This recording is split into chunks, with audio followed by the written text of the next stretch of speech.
ગણેશ ચોથ વ્રત વિધિ. આ વ્રત ભાદરવા સુદ ચોથના દિવસે કરવામાં આવે છે. સુખ, શાંતિ, સમૃદ્ધિ અને સંતાન પ્રાપ્તિ માટે આ વ્રત થાય છે. સવારે સ્નાન કરી પંચધાતુની ગણપતિની મૂર્તિ બનાવી તેની સ્થાપના અને પૂજા કરવી. આ દિવસે ઉપવાસ કરવો. વ્રત કરનારે રાત્રે ચંદ્ર દર્શન કરવાથી કલંક લાગે છે. ભગવાન શ્રી કૃષ્ણે પોતાના પર લાગેલું કલંક દૂર કરવા આ વ્રત કરેલું. વ્રતના બીજા દિવસે ગણપતિની મૂર્તિને જળમાં પધરાવી દેવી. વ્રત કથા. એક દિવસ ગણપતિ દાદા રિદ્ધિ સિદ્ધિ સહિત આકાશ માર્ગે કૈલાસ તરફ જવા નીકળ્યા. રસ્તામાં ચંદ્રએ ગણપતિને જોયા.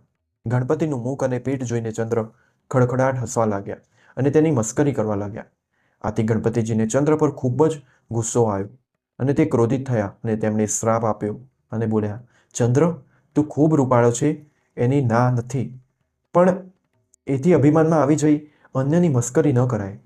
આજે તે મારી મસ્કરી કરી છે, માટે હું તને શ્રાપ આપું છું કે આજે એટલે કે ભાદરવા સુદ ચોથના દિવસે કોઈ તારે સામું નહીં જુએ અને કદાચ કોઈ ભૂલે ચૂકે જોશે તો તેના પર અણધારી આફત આવશે. આ સાંભળી ચંદ્ર ધ્રુજી ઉઠ્યા. બીકના માર્યા કમળમાં છુપાઈ ગયા. ચારે કોર અંધકાર છવાતા હાહાકાર મચી ગયો. સ્વર્ગના દેવો બ્રહ્માજી પાસે જઈ ચંદ્રના શ્રાપનું નિવારણ પૂછવા લાગ્યા. બ્રહ્માજી બોલ્યા કે ગણપતિજીનો શ્રાપ કદી મિથ્યા જતો નથી, છતાં પણ હું તમને એના નિવારણનો ઉપાય બતાવું છું. સાંભળો. થોડા દિવસ પછી ભાદરવો મહિનો આવશે.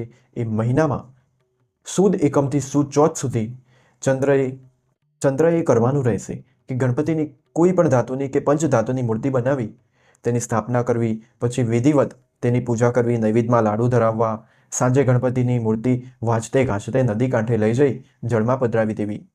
આ દિવસે બ્રાહ્મણોને જમાડી યથાયોગ્ય દાન દક્ષિણા આપવામાં આવે છે તો ગણપતિ દાદા રીઝે છે અને ચંદ્રની શ્રાપમાંથી મુક્તિ મળે. ભાદરવો મહિનો બેસતા જ ચંદ્રએ ગણપતિની સ્થાપના કરી. ગણેશ ચોથનું વ્રત કરવા માંડ્યું. ચંદ્રએ વિધિવત પૂજા કરી, પ્રાર્થના કરી કે ગજાનન, મારાથી ભૂલમાં જે કંઈ બોલાઈ ગયું હોય તે કૃપા કરીને ભૂલી જાઓ અને ક્ષમા કરો. હવે આવી ભૂલ કદાપી નહીં કરું. તમે દયાળુ છો, કૃપા કરીને મને શ્રાપમાંથી મુક્ત કરો. ગણપતિ ચંદ્રની ભક્તિથી ખુશ થયા, પ્રસન્ન થયા. તેને દર્શન આપી બોલ્યા, ચંદ્ર, તું સંપૂર્ણ શ્રાપ મુક્ત નહીં થઈ શકે, છતાં હું તારા વ્રતથી ખુશ થઈ શ્રાપ થોડો હળવો કરું છું. જો કોઈ પણ વ્યક્તિ ભાદરવા સુદ બીજના ચંદ્રના દર્શન કરી પછી ચોથના દર્શન કરશે તો તેને કોઈ સંકટ નહીં આવે.